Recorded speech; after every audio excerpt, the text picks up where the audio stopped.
Traduire votre site web, votre CMS via la localisation de Webflow, c'est ce qu'on va voir tout de suite.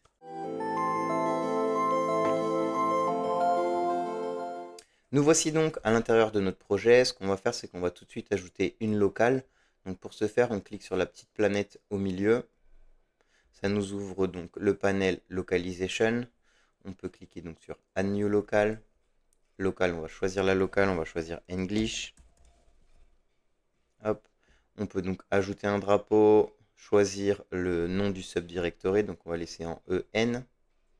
On va sauvegarder, on va faire Save Change. Et donc la première partie est faite. Donc maintenant, quand on cliquera ici, on aura le choix English ou French. Donc ce qu'on va faire, nous, ce qu'on veut traduire, c'est donc la partie anglaise. Donc je clique sur English. Et comme on peut voir, ici, le English est devenu en bleu.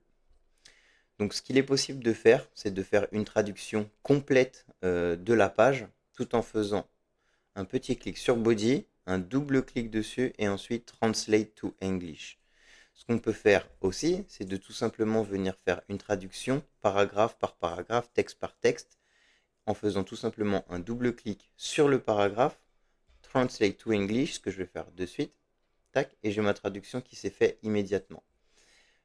Ce qu'on peut voir ici, quand je me remets sur le paragraphe, si je vais dans les settings, le texte ici est devenu en bleu. Imaginons que je souhaiterais revenir en arrière et récupérer le texte de base. J'ai juste à cliquer sur le texte, refaire Reset to Primary Local, et on revient immédiatement donc à la première version qui était la version française.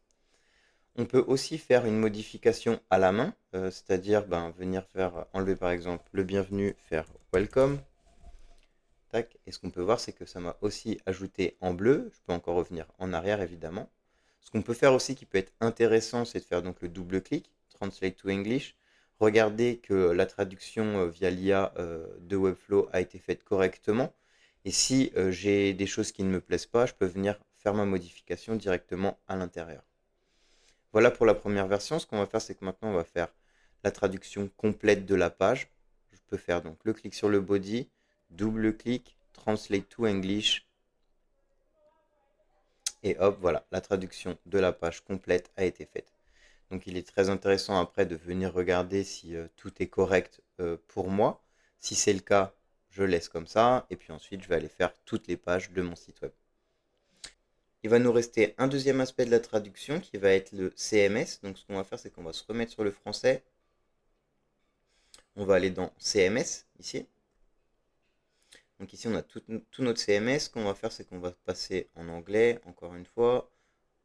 Là, on peut voir donc que je suis en bleu sur la version anglaise. On va aller par exemple sur le FAQ. On va prendre la première question. On rentre à l'intérieur. Donc, ce qu'on peut voir ici, c'est qu'on a une petite planète qui s'est créée à côté de questions. Ce qu'on va faire, c'est qu'on va cliquer dessus tout simplement. Donc, on a notre traduction qui a été faite. On revérifie. Si ça nous va, on peut passer à la suite. Tac. Ensuite, par exemple, la réponse, je la traduis. Ok, je suis d'accord avec tout ça. Donc, ensuite, je sauvegarde. Et on a terminé la traduction de notre site web.